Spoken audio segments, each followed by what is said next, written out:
Okay, so we're going to talk a little bit today about active learning and synchronous online courses.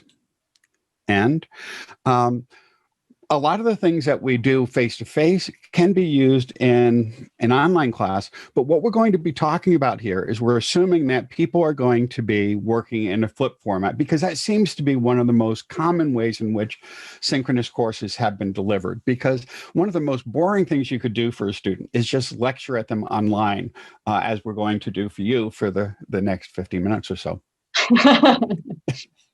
And one of the things that I do in my synchronous online classes is make sure we spend a lot of time learning by doing with some feedback. So that might be with small groups, or it might be a whole class, or people go away and do something and come back. But the key is like actively taking whatever they might have done prior to class and putting it into action in class. And one of the things that everyone has noted is that it was hard to maintain student engagement this past fall, particularly as the semester wore on and everyone was experiencing some Zoom fatigue, faculty included. And so one of the things we try to do, and we can encourage everyone to try to do, is to activate student curiosity, get them interested, give them questions that's going to provide some intrinsic motivation so that they're actively engaged in exploring the content. Sometimes when we do things by like through activities or learning by doing in class, students might have comments and things like, you're not teaching me anything, right? Because they want to be passive learners. So one thing that we can do to help students recognize how much they've learned by those activities is by implementing reflection on a regular basis into our classes as part of the active learning experience.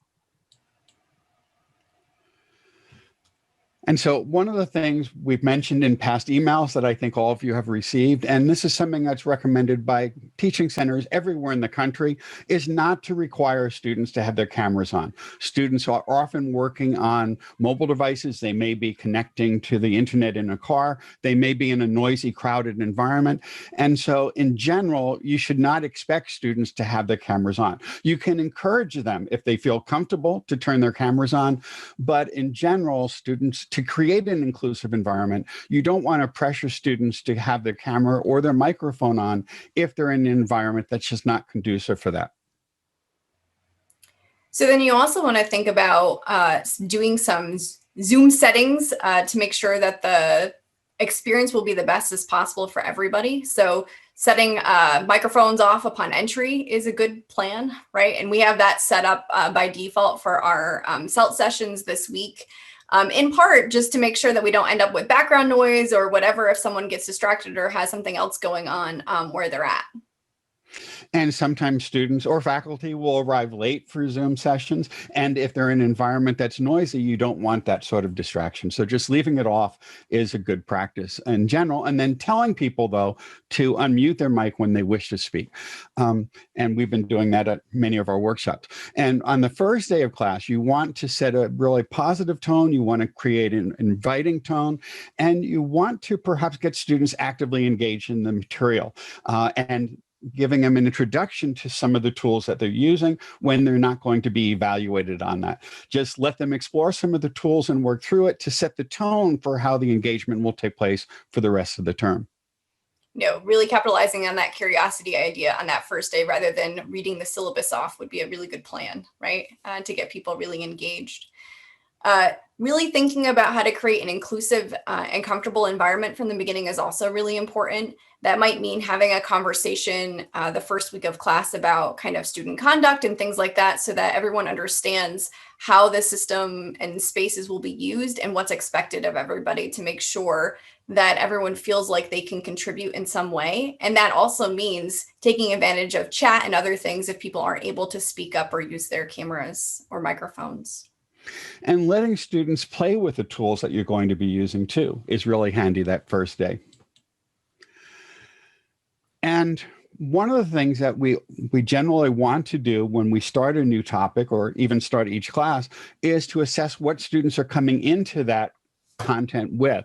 And there's a number of tools that we can use to do this. One is we could use polling tools, and there's lots of free polling tools where you can get open-ended responses, or you could use some of the polling tools built into Zoom. I'm a big fan of whiteboards, as many of you know, so that you can do a lot of interactive activities. A lot of virtual whiteboards offer many capabilities besides just drawing, which we might think of traditionally in a physical whiteboard. Things like sticky notes, adding media.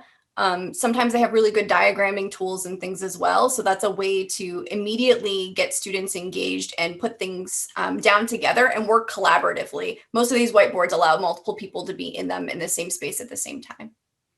And especially if you're teaching a larger class, it may be hard to use a whiteboard if you've got hundreds of students there all at once, but you can also use a Google form to solicit information or to assess prior knowledge. It could be set up as a quiz or just as essentially the equivalent of a poll where you get all the results in a spreadsheet, which is much easier to quickly skim through quite often. You can also use breakout rooms with some report back. So maybe you send students out to do an activity, have a discussion or whatever, but then have really clear guidelines for what they need to report back on. That holds them accountable while they're in the breakout room because they know they have to deliver something when they get back. And that's really important. Otherwise, breakout rooms might not be that productive. And remember that when you're using breakout rooms, reminding students to introduce themselves if they might not know each other and providing really clear guidelines about what they should be doing and for how long.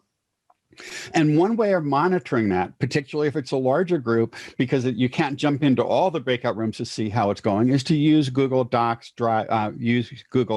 Sheets, or Forms so that you can see what's happening in a breakout room and monitor that. And once you get some feedback from students on what they know and so forth, you can use a just-in-time teaching approach to focus on what they have the most trouble with. So instead of wasting your time and wasting their time lecturing on things they've already mastered or that they come in knowing, you can focus your class time more efficiently on the areas where they have where they have gaps or where there's areas where they have the most improvement. And using any of these tools can help you get that sort of information on what students come in knowing and what they're not so sure about.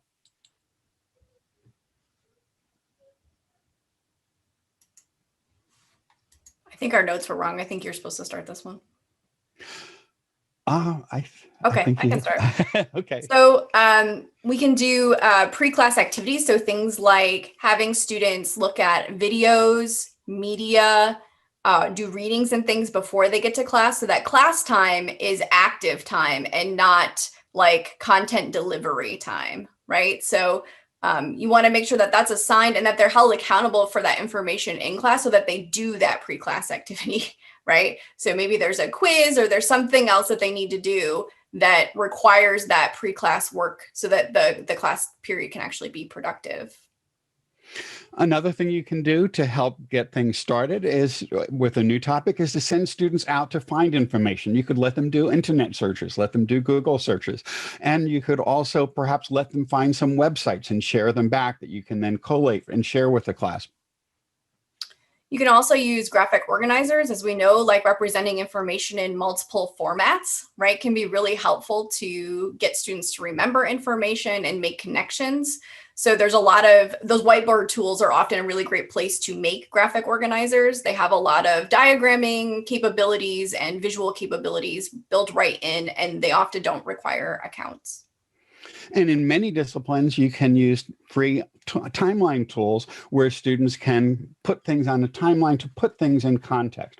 And that can be used in a wide variety of disciplines, particularly in social sciences. And you can have timelines where you have them blow up. So you can zoom into a portion of the timeline and see more information. And that often is a useful way of helping to organize things or putting things in a historical context. And though online, you can still have students do some observational work, right? Depending on what your topic is, obviously the kinds of observations you might be doing are really different. Sometimes it might be observing something that's happening online, maybe something unfolding in social media. Maybe it's looking at how other people have done things in the past. Could also be observing their environment around them and making some observations about what's going on in the world, how that's impacting people around them. And you can also give them case studies where you give them a situation and then you send them to breakout rooms where they discuss it and report back in some way. Likewise, design challenges work well. Although I'm in the discipline of design, you might think about these as other ways of just having some sort of challenge. and framing it like a challenge. So it's a little bit competitive, it's fun. I know that my students respond really well when I call it the challenge, right? And then they have to kind of compete against each other versus when it's maybe the same exact exercise, but called an exercise. And you could also, in discipline in the STEM fields, give them problem sets to work through. I know I do that quite a bit in my economics classes. So there are some group tools that are often used in face-to-face classes that work really well in an online environment. One is a jigsaw. And in a jigsaw approach, you take a topic and you divide it up into subtopics. You break students up and you assign different typically it would be a group of 4 or 5 students, and then you give so you assign roles to each student where, let's say you have 5 topics. There's one person in each group who works with, or there's as many topics as there are people in the group. So if you have 5 people, you have one topic going to the first person, a different topic going to the next one. And then you let all those individuals research it themselves. Then you group them together where all the experts on a given field get together and discuss it. And then after they clarify it and they combine their information, you send them back to their original groups, and then there they explain things to their groups, and then you can do some quizzing or other things to see how well that worked. But basically, it's putting students in the role of being the instructors and being the experts. And fishbowl techniques can also be used. And in a fishbowl environment, it's used for group presentations. Essentially, you pick groups typically of 4 or 5 who are responsible you take turns having different groups serve as the main presenters, where there's an inner circle, which would be essentially presenting the concepts. And then the rest of the class is taking notes and providing feedback, not just on the content and asking questions after they do that initial presentation, but also feedback on the quality of the presentation, on what worked well, on what they still find a bit confusing. And so it's used to help improve presentation techniques, as well as helping students become more efficient at organizing information. One thing that still works pretty well with video chat is role playing. You can still have folks engage in small groups and breakout rooms and do some role playing. You could also do that in a big, larger group if you have a couple of volunteers to role play something that you're trying to discuss or think through. Likewise, debates could occur at different levels as well. You could have small groups that might be preparing information and arguments for a debate, and then maybe the debate happens as a big, large group. And that could happen over a series of class periods or a single class period, depending on what it is that what your objectives are for that particular activity. And then let's not forget that games are really important too. Students like to have fun, right? So there's a lot of games that already exist. You can gamify activities by maybe having a series of different exercises over a period of time and awarding points and things, just to provide a little extra motivation to be engaged in and engage participation. And if you want to combine the role playing and debates, you could try one of the reacting to the past exercises, which exists in a wide variety of disciplines, where they're both playing roles and then debating key arguments that have occurred in the past. One thing that you want to think when you're considering how students might be applying knowledge, especially if they're working on a larger project or assignment or research paper or something, is ways for students to share their work and get feedback during the class period. So there's a lot of different ways you can organize that, even in a space like Zoom, right? You could have quick feedback sessions. I do this in my class where they might do a quick show and tell, and I use a timer, right? Show us your progress, where you're at. You have a couple slides. They show the slides. They talk about where they're at. You have a quick Q&A and you move on to the next student. But you can also do similar work in small groups as well. But if you want students to engage in that kind of peer feedback mechanism, you want to make sure that you're providing a rubric or some other standards for how that feedback should be given and received. I know that I have a lot of conversations about that before we actually do that work. And a lot of times students help come up with what that rubric might be. One broad type of project you can do is in the area of open pedagogy. And in open pedagogy, students are not just consumers of knowledge, but they're actively creating knowledge. And there's a wide variety of projects you can use there. You could have students create blogs, they could create journals, they could create websites, they could create books, they could create podcasts or video series, they could create tutorials, they could create exam questions or tutorial materials for future students. And that's something where they're very actively engaged in the content, and the work itself has intrinsic value. That so much of what faculty ask students to do are referred to by the David Wiley as disposable assignments. And some of you heard that when we had some guest speakers talk about these types of things in the past. But with disposable assignments, students do this work, it gets posted in Blackboard, and then we grade it, and then it's never seen again. And in fact, at the end of the term, they lose access to it if they only kept it there and they didn't keep their own copy. With open pedagogy, they're creating projects that will have a life beyond the class, and that has some intrinsic value, which makes it much more valued by students. John, we have a question in the chat about doing a collaborative blog over the semester. Can you talk about some options there? If it's this semester, we still have access to to a project that we work with a few other schools, which is the SUNY Create, where we could create a WordPress site for the class that people could use.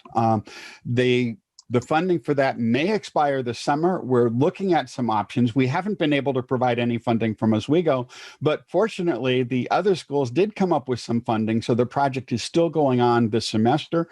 Whether it continues beyond then is an open question, but you could create a blog for right now for that. And then another thing you can think about, which might seem counterintuitive in the days of COVID-19 and being remote, is community-based learning. One thing that's really fantastic about online things is that it's really easy for people who might be really busy to pop in for a few minutes in a class period. So, for example, this last semester, my students worked and collaborated with the Alzheimer's Association on a storytelling project that we were doing related to Alzheimer's. And they were able to come visit us a couple times and give us feedback a few times. And that worked out really well. So having community partners, it could be a nonprofit organization or members of the community where you want to solve a particular problem or work on a particular project, can actually work pretty well in this platform.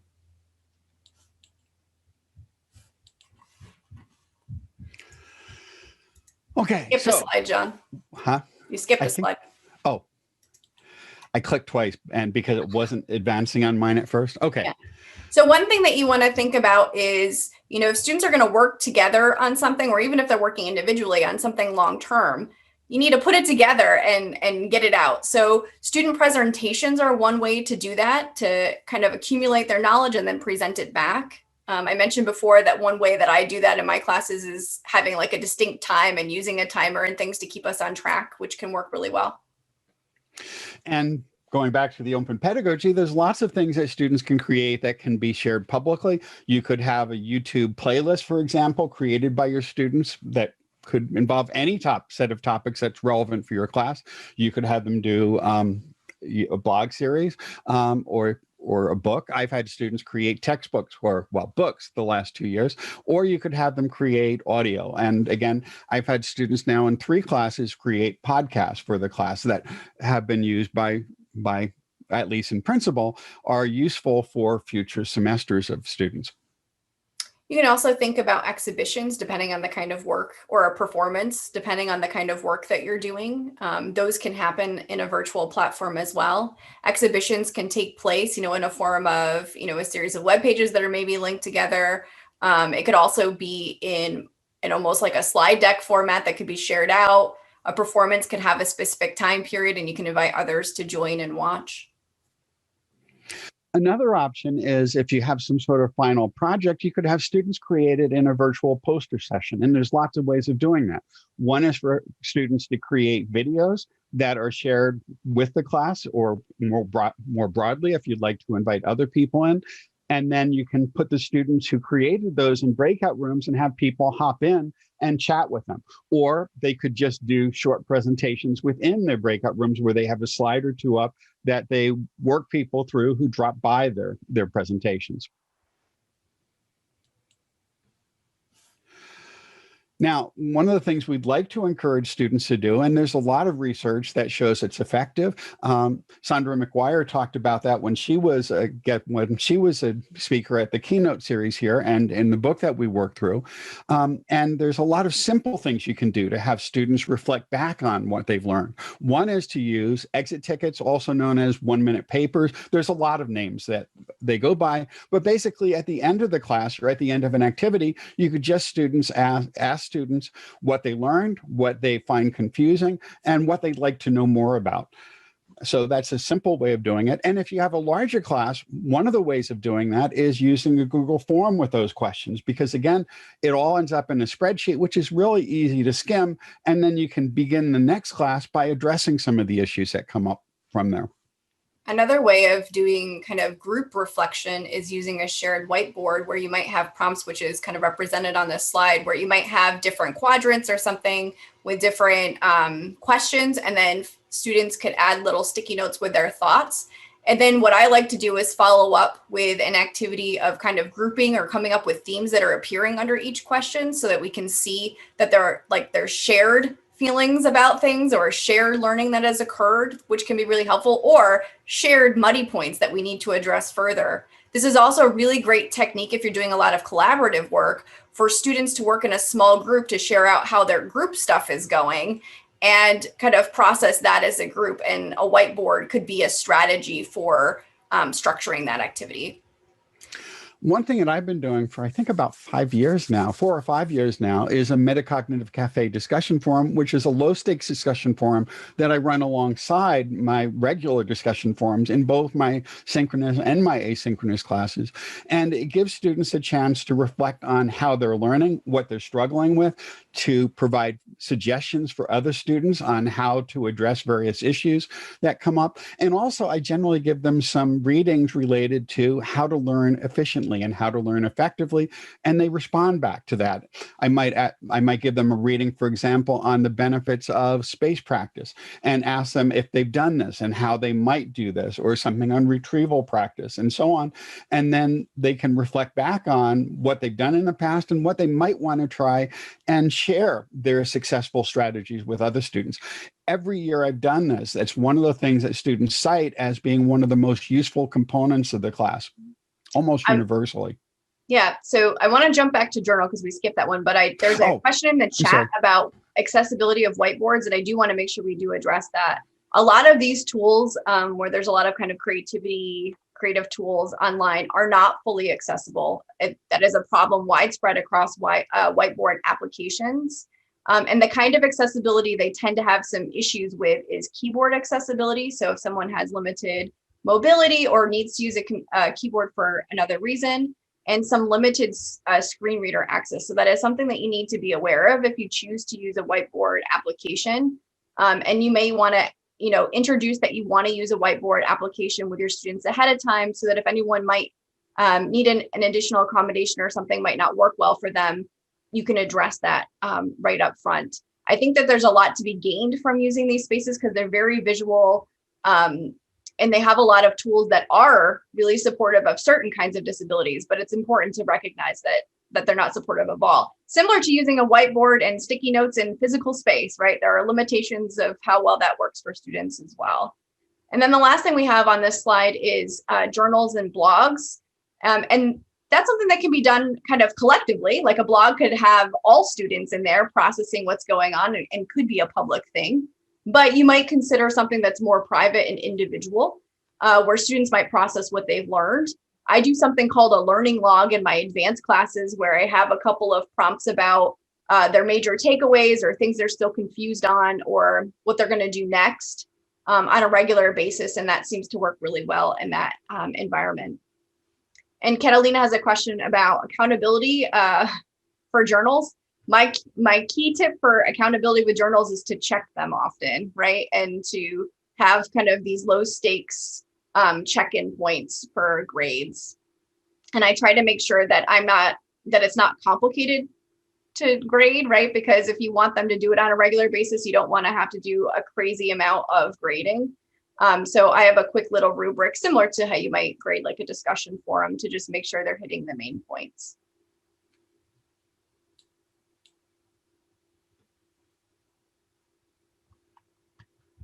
So one of the things that we wanted to make sure we talked a little bit about today is some of the really great opportunities that you have in a virtual environment that you might not have in other spaces. And one of those is the ability to have guest speakers. I had a guest speaker every couple of weeks in my advanced design class. These were often alumni who came back and just, donated their time to share their experiences and have a Q&A with students. And I was able to, designate a short amount of time at the beginning of classes. Mine are 3-hour classes, so about 30 minutes, but you could do smaller chunks too. And it really mixed things up a little bit, and students really appreciated it. Another thing you can consider doing is using chat as a back channel. That in general, you can do this in a face-to-face class, but it works much more effectively when you're sitting at a computer screen and not moving around in a physical classroom. It's a chance for students who are struggling with something, especially in larger classes, who might be reluctant to raise their hand and say something. That there's a lot of advantages to giving students a chance to type their questions with a delete key so they don't have to worry about how they're expressing something. And it's a nice way in which students can help each other and assist each other. It can be a bit challenging in large classes if the back channel or if the chat is really active.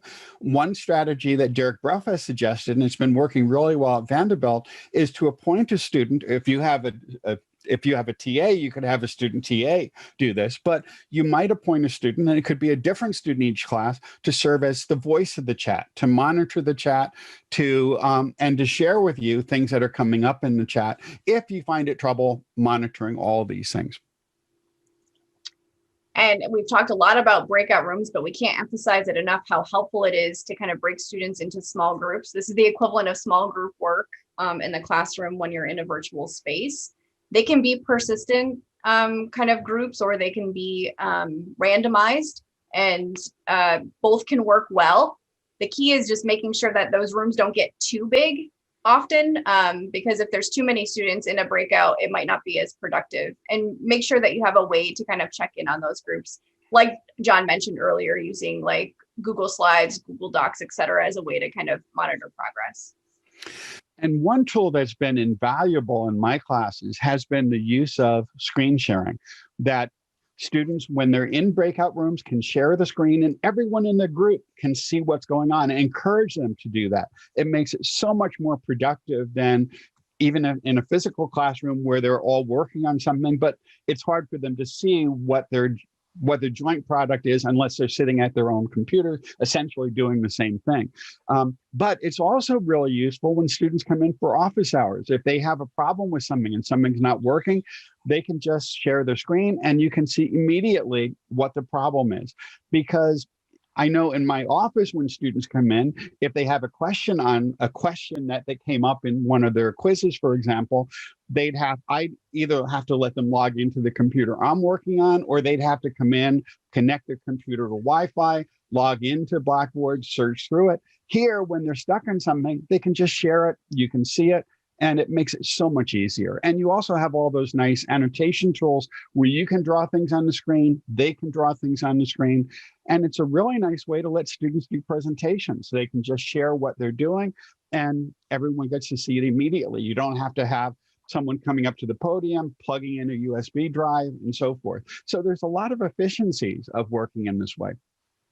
Along those same lines, there is some remote desktop control built into that screen sharing that a student can allow you to have access to their desktop if they're really stuck on something. This has worked really well for me because I teach some really highly technical things, and sometimes the students can't quite figure out where it is on their computer because the setup is a little bit different, and I can help them negotiate that a little bit if they really get stuck. I reserve that for when they get really stuck, but that has worked and helped occasionally.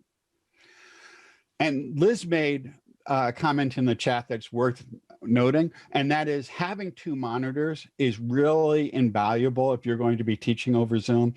I never had two monitors until March, and I picked one up immediately. It was the first thing I ordered once we went online, and it's been invaluable. And you can get inexpensive monitors for $100 to $150, or you can get much more expensive ones as well.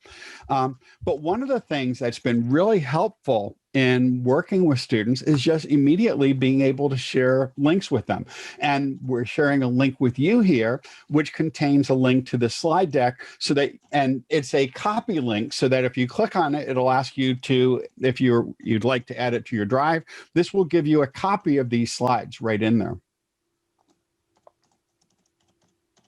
And so, that can be really helpful if you want to take them to a website, give them some tutorial information, share assignments with them, or anything else that you'd share with students. I think that's all of our slides. So the key now is what questions you might have, tools we can point you to. And I know folks asked about my kind of learning log rubric, which I am digging up currently. I have a quick question. Sure. Okay. So I didn't know, my as John will tell you, my headset's been in and out, so I don't know if people hear me.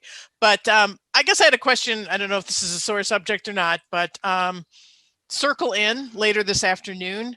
So is that a tool that either of you are familiar with, or is this just some new surprise tool we're going to find out about? I had a meeting with some of the Circle In folks last night to ask some questions. Okay, so this is new for everybody. Yes. All right.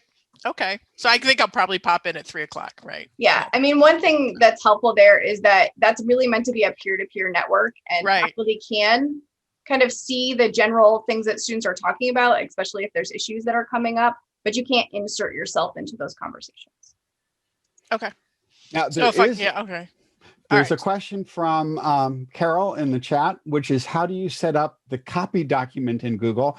It's something I learned a couple years ago, and it's a really nice thing. It's a really powerful tool if you want to give students a template. For example, when I had them working on book chapters, as a whole class, they agreed on the format in terms of the outlines and the heading structures and so forth for each of the chapters.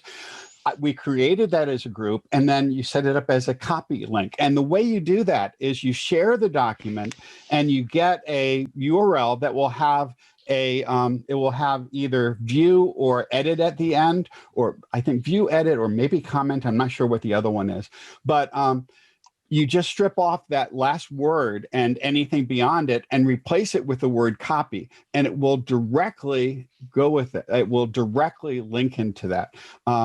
And it's a nice way of sharing things where if you want to let people have access to a document that they can then edit, if it's a template you're sharing, you could do it through Blackboard, but this is a way of doing it immediately. Now, I'm getting a request. I got some requests in a private chat for how to find videos. And this is something I've been sharing out every day, multiple times, and responding to people, usually about a dozen times every day. Every recording that we have is posted on the SELT website directly on the schedule. And you can just go there, or you can look at the YouTube list that we have. There's a list of all the sessions as a YouTube channel that we shared with everyone multiple times now. So you can just go there, because I don't really have time every day to send out 30 or 40 different links to 30 or 40 people. John, could you go over the copy document thing again? Because I couldn't follow quite what you meant. I'm trying to do it in real time and it didn't work. Let me give you an example. I'll bring over, we can stop the presentation here. Well, maybe. I'm still having some issues there.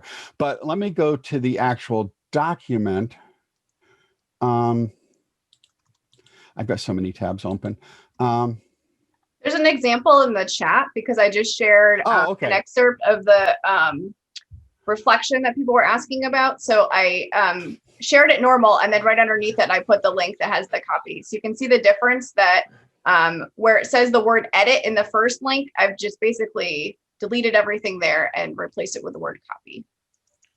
And it's a good thing John taught me this like 5 minutes before this presentation.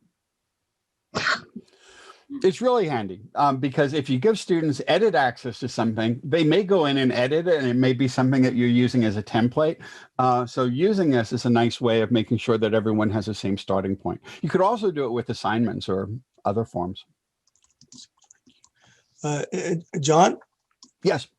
I've been writing over and over again. I didn't get the answer that we are struggling with how to set up breakout rooms. We are Okay, not actually- comfortable. Steve Abraham raised that question yesterday. A lot of my business faculty are in the same predicament. We are teaching synchronous for the first time, many of us, but Yes. we are not very much comfortable with how to set up breakout rooms Okay, and how to be comfortable with that. I gave a workshop on that yesterday, but I went through that and it was and very I shared the superficial. slides.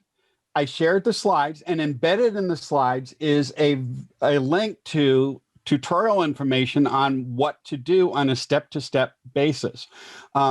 And the problem is when we give a workshop on that, one thing you cannot see is the screens that you use to actually activate the breakout session. You have to be the host in order to do that, which is why I shared the tutorial information as a link in the slides that I shared with you.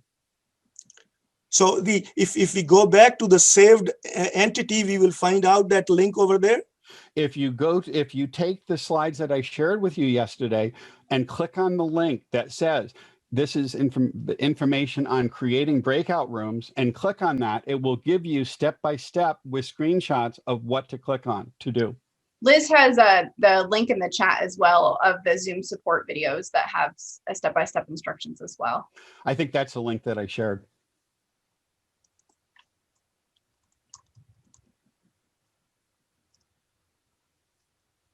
Are there other questions that we can help with related to the active learning stuff? Actually, Jennifer had a really good suggestion to set up meetings with friends or colleagues and then practice setting it up. Just take turns serving as a host because you have to be the meeting host in order to do that. And if you have two people in there, you can just make the other, if you started the session, you could make the other person be the host so they can try it. And you could be the host to start it for them. Departmental workshops could be helpful too, where, folks from your department meet together and take turns practicing things. Yeah, I would just step in about the practice runs. I've been managing faculty assembly on Zoom and trying to manage that. And it was very helpful to have some people pop in and do practice runs, or even some of the participants of faculty assembly were a little uncomfortable with using aspects of the site for the voting and stuff. And so we just did a practice run and it worked really well. And over the last 6 months, I've met individually with probably 70 or 80 faculty members just to work through this when they were having trouble doing that. And I'm happy to do that.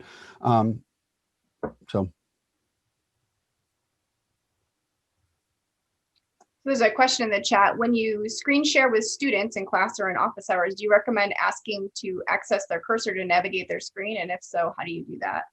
I would suggest that generally, no, unless they're really having some severe technical difficulties that you can't walk them through. But that's under the screen share little banner that shows up at the very top of the screen, and it says view options, and there's a choice that says request remote control. And then they have to give that request, but you have to enable that because by default, I believe that's turned off. And you might not want that if you're teaching to be active, if you're teaching a large class, because I did have it set up that way. And I did have students request to take over control of my screen multiple times. And it got to be a bit of an annoyance just clicking no repeatedly. Yeah, I think the key is the scope and scale of what you're doing and the kind of work that you're doing. Anything else? If folks are interested in whiteboard things, I did a session on that yesterday, so the recording is posted that you could take a look at for some suggestions of tools that you could use.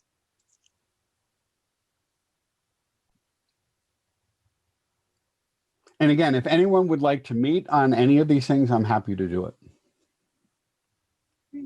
Well, we thank you all for your time and attention, and we hope to see you at some more sessions. I know we have sessions on a lot of these individual topics throughout this week and into next week as well. So there might be some related workshops where you might be able to dive into one of these a little more deeply.